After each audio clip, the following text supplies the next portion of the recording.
Hello and welcome to another episode of the program, Kano Spotlight. The program where we'll be bringing you up to speed with the activities of the Kano State government under the leadership of Governor Abdullahi Ganduje. I am Ibrahim Isa. And I am Tessem Akende. Today on the program, Kano State government lays the foundation for a waste recycling plant in the state. And as usual, we have the project update, Ganduje explains, and the Vox Pop segment. Do stay with us. We'll be right back.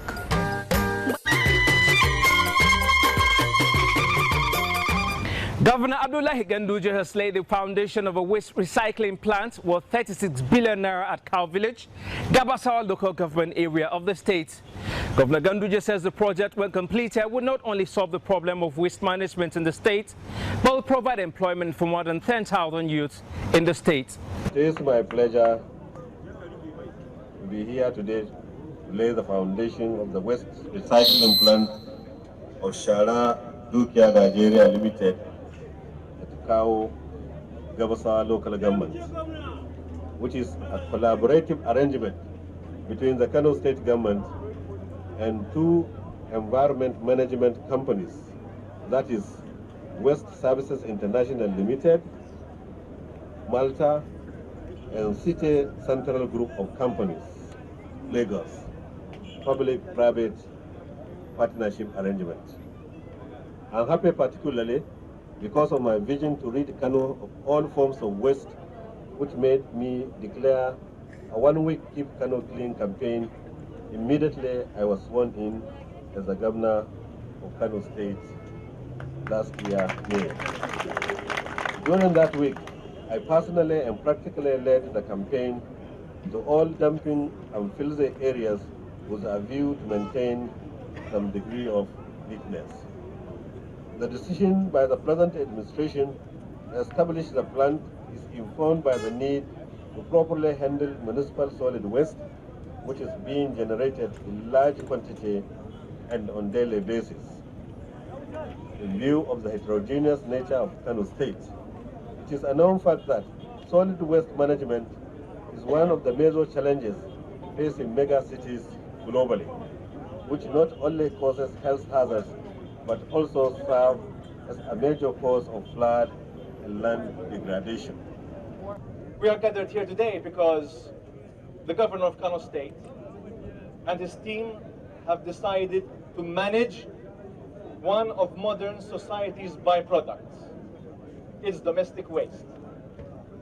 If left unmanaged, this waste will be taking over valuable land, which instead of being used for agricultural purposes or for its society, will be used for dump sites. If left unmanaged, this waste will be posing itself as a health hazard. Landfills are very attractive to rats, snakes, cockroaches, and omnivorous birds. One can imagine the infections caused by these rats and insects.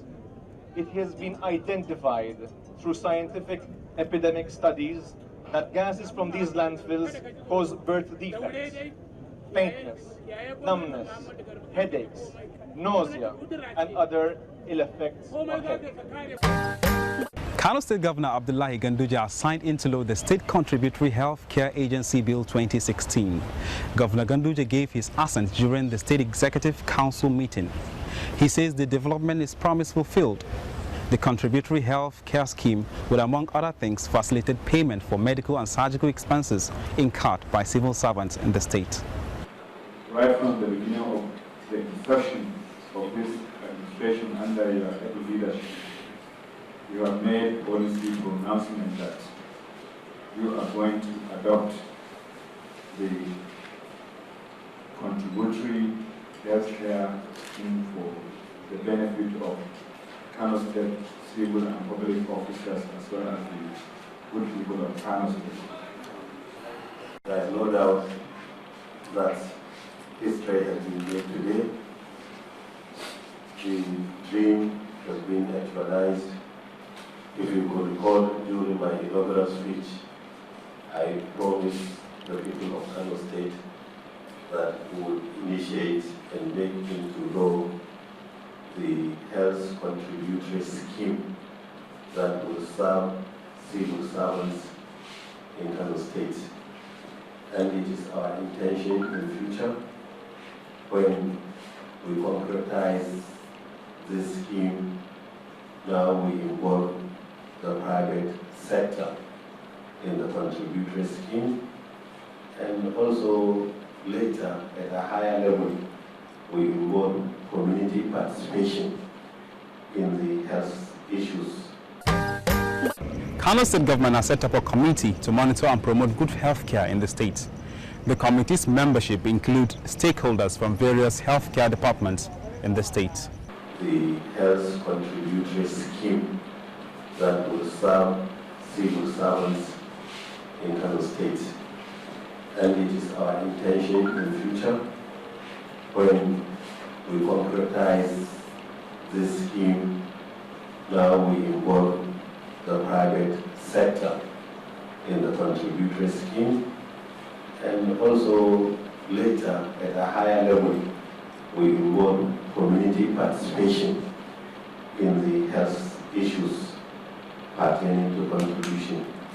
All civil servants now being part of or being contributors, they will immensely benefit from healthcare services without fear of having to deal with inability to pay for health services in the state.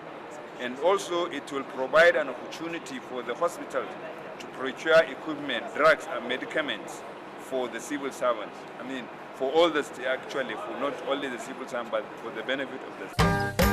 Kano State Governor Abdullahi Ganduje has been conferred with an award of Honorary Fellow of Education by Federal College of Education Technical Bichi. The award was given by the college during its 5th combined convocation ceremony. Governor Abdullahi Ganduje of Kano State was conferred with the Fellowship of Education Award alongside his counterparts from Imo and Gombe states. Governor Ganduje, who spoke at the ceremony, says the award is encouraging. He describes his administration's desire to bring change to the educational sector of Kano State. On his part, Provost of the Federal College of Education Technical Bichi noted that the awards were given as a result of the governor's commitments towards developing the education in their respective states. I wish to use this opportunity to congratulate our graduates for achieving this feat, and I wish you all the best in your future endeavors. Congratulations to our well-deserved fellows. This honor is the highest the college can offer.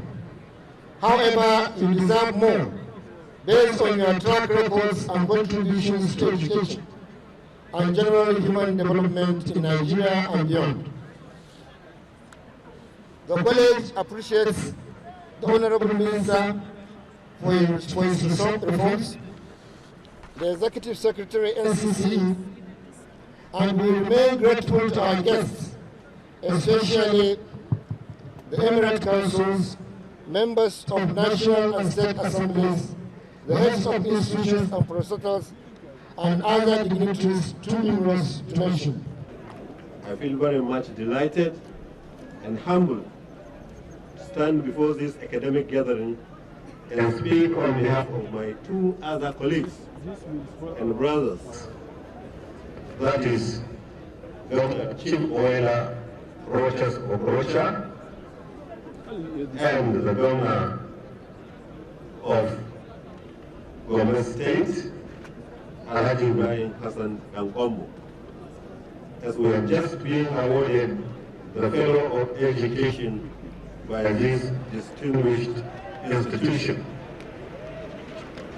We understand that these awards were conferred on us in recognition of our vast records of excellence, progressive ideals, and tremendous contributions to humanity, educational development, and sterling leadership qualities.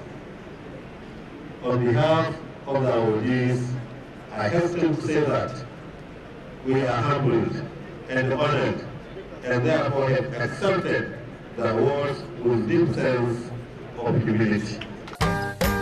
Kano State Governor Abdullahi Ganduje says his administration will continue to support sporting activities in the state. Governor Ganduje gave the assurance when the state para-soccer team paid him a courtesy visit.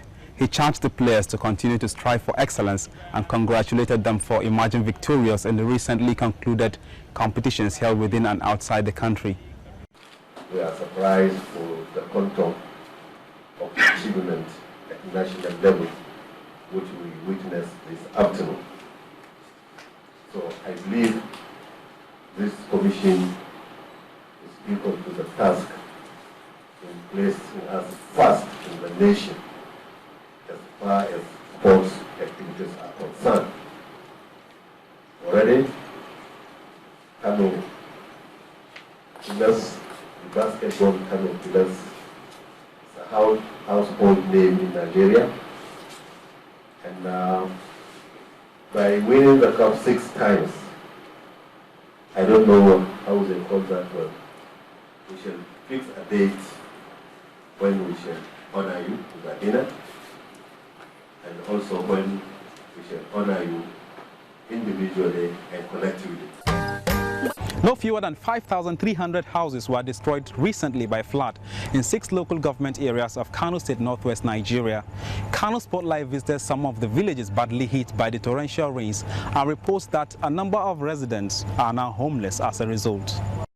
More than 5,000 houses, farmlands, and a school have been destroyed in Bebeji, Dawakin Kudu, Kiru, Shanono, Bagwai, and Garumalan local government areas of Kano State, northwest Nigeria as a result of torrential rains.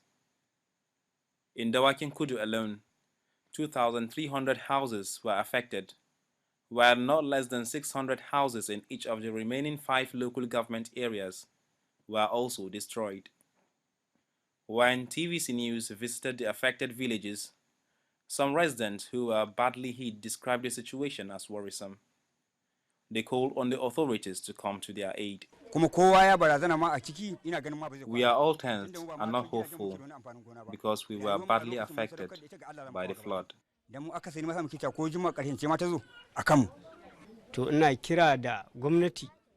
am calling on the government to come to our aid because we are in predicament. This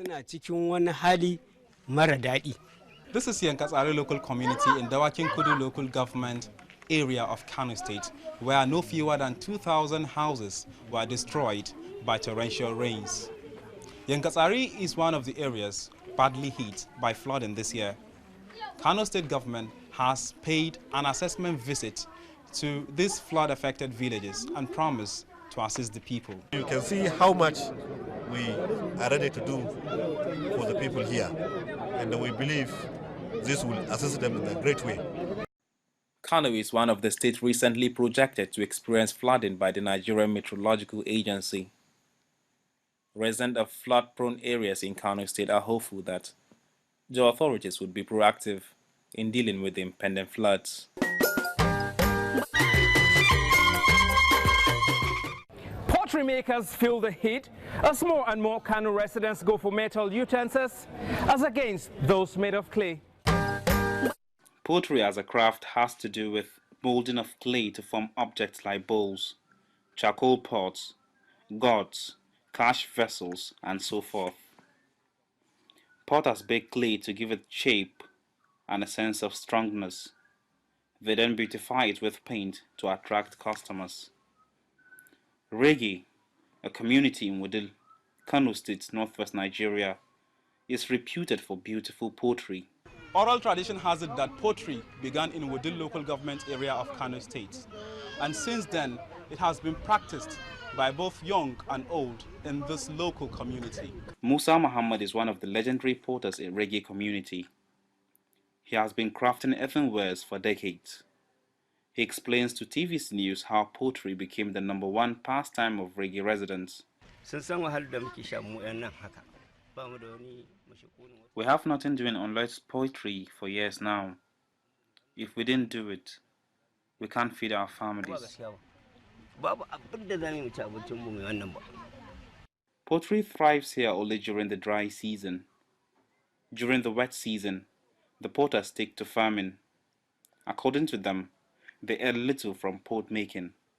They want government to support them so that they can produce enough claywares for export. When rainy season comes, we do pottery no more. We engage in small-scale businesses to survive. Poultry is everything in our lives, especially during dry season. We do nothing but it. On the major highway that leads to neighboring Jigawa State from within local government, not far away from Reggae, these porters display their beautiful products to road users. These beautiful clearways were brought back to this pavement a long time ago to get the attention of travelers on this highway. But do they really achieve their aim of drawing the attention of road users? Sana Abdul has been selling clearwares, gourds, cash vessels, frying pans, water and burial pots, charcoal pots, incense burners and many other clay products on this highway for more than 20 years. Being on the highway boosts sales as passers-by stop by to purchase their products. We came to the roadside to boost our businesses, and also passers-by would see the beauty of our products and buy. Muhammad Al-Hassan teaches his son how to make the clearwares colorful. His dream is for his children to inherit the craft from him. Despite joining other porters to sell his products by the roadside, he's worried about the low patronage as people choose metal utensils over those made of clay. Sincerely, pot sales has decreased drastically because metal pots are now being used by residents. Only during dry season we get few who patronize our products. The porters of Reggae local community want the state government to provide them with modern pottery equipment. They believe that if this is done, their younger ones would join the rest of the world in molding modern claywares, thereby boosting the economy of Kano State in particular and Nigeria in general.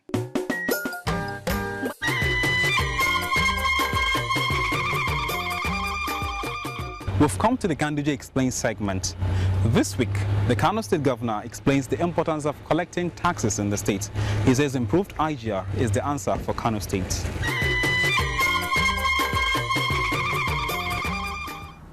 The issue of continuing with dwindling revenues, there's no gainsaying to say that our revenue has gone down. This is a national issue or international issue. But from what we can see on the ground, our efforts now is on the internally generated revenue. That is why we reconstituted the board.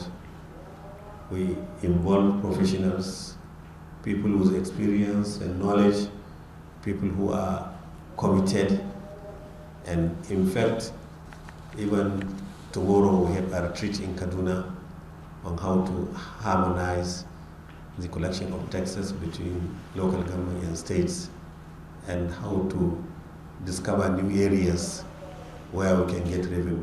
So we are continuing to shoulder these financial responsibilities of completing the abandoned projects and initiating new ones with the help of the internally generated revenue. But we have not gone far if we look at the ladder where we want to reach. So I still use this opportunity to call members of the public in Kano to come forward and pay the charges that they are supposed to pay. Whatever we do on the ground now certainly relies on the internally generated revenue. What we receive from Abuja is not even enough to pay salaries. We have to top it up for state government and for local governments. So we are finding it very, very hard, but we are still marching on to complete the projects and initiate new ones using the internally generated revenue.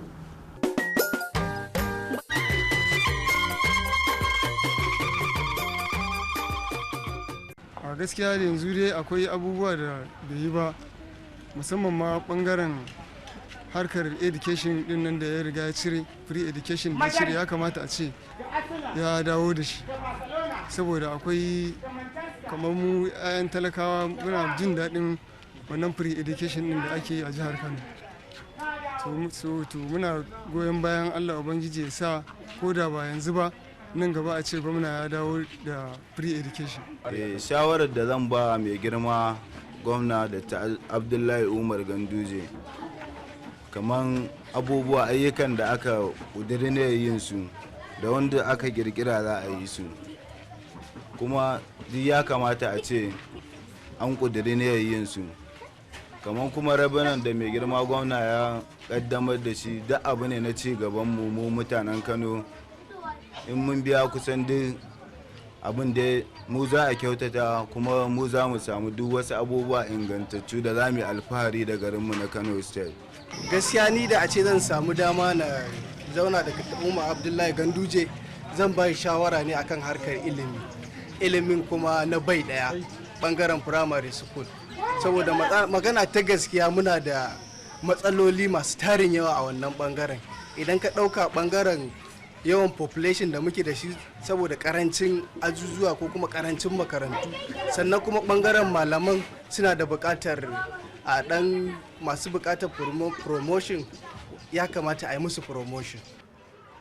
A gaskiya inda a ce yau Allah zai sa in ido hudu da Dr. Abdullahi Umar Ganduje, gwamnan jihar Kano, ina da wasu buƙatu biyu wanda in Allah ya sa aka ɗora akan ayyuka na alheri da ake, za a ga ci gaba sosai a cikin wannan jiha ta mai albarka. Na farko dai ɓangaren ilimi ne. Dangane da ɓangaren ilimi, ina so a faɗaɗa ilimi, sannan a kula da yadda malaman makaranta suke koyar da yara a cikin ajujuwa. A kafa kwamiti, a samu mutane waɗanda dama masana ne game da harkokin ilimi, su tsaya su yi wa malamai samina yadda malami zai tsaya a cikin ajujuwa ya koyar da yara. Sannan na biyu harkar noma. Muna so Dr. Abdullahi Umar Ganduje ya inganta harkar noma, irin noman ranin nan, da tallafawa masu yin noman rani, yadda za a samu ingantacciyar alƙarya a cikin wannan jiha ta mai albarka. Eto gaskiya mai girma gwamna abin da ya kamata ya yi abu biyu ne zuwa uku. Firstly, ya duba da halin da ake ciki na yanayin talauci da ake ciki, so wannan an riga an san cewar duniya ne, kamata a yi asibitocin a samu magunguna, isassun likitoci da sauran kulawa da marasa lafiya, musamman wannan cututtuka da ake fama da su irin su malaria, yaƙi da cizon sauran nan shine babban abin da ya kamata a ce gwamnati ta fara dubawa ta gan me ya kamata ta yi a kansu. A daɗa inganta samar da taki da kuma abubuwan da ya shafi noman rani a jihar Kano, domin in ka kalli abin da ya shafi damuna, yanzu za ka ga damunar ba ta tsayi, amma idan aka inganta damadamai da muke da shi a jihar Kano, wannan zai daɗa ƙara haɓakar su mutanen ƙauye su je su daɗa samar da abinci, su ma su samu kuɗi, a samu wa matasa aikin yi, a kuma samar da zaman lafiya mai ɗorewa a jihar Kano. Abu na biyu da zan ba shi shawara a kai shine a yi iya bakin ƙoƙari a ga cewa an tallafa wa mata, duk da dai ana yi, a daɗa ƙara tallafa musu, domin kuwa mata a gidaje in ka duba su ne a the receiving end. Idan aka tallafa musu, aka samar da wasu tsare-tsare wanda zai daɗa inganta mata a ƙauyuka da kuma marayu, wannan zai rage wa mutane wahalhalun da ake ciki yanzu. Shawarar da zan bashi ita ce zan gaya mishi akan ayyuka da ake yi a jihar Kano, ya tsaya tsayin daka akan lallai ayyuka an gama su, ayyukan duk da ya ɗauko ya zama ya gama su a lokacinsa, a tenuwa ɗinsa. Sannan kuma zan bashi shawara ayyuka da ya ɗauko na ci gaba na gwamnatocin baya, ya tsaya lallai su ma ya gama su, yadda zai bar tarihi wanda ba a taɓa barin irinsa ba. Duk ayyukan da aka ɗauko, da nasa da ya ɗauko, da na gwamnatocin baya da ya ɗauko, duk ya gama su a lokacinsa. Wannan shawara ce da zan bashi. With that, we've come to the end of the program, Kano Spotlight. We'll promise you another interesting package next week. I am Tessem Akende. And I am Ibrahim Isa. See you next week.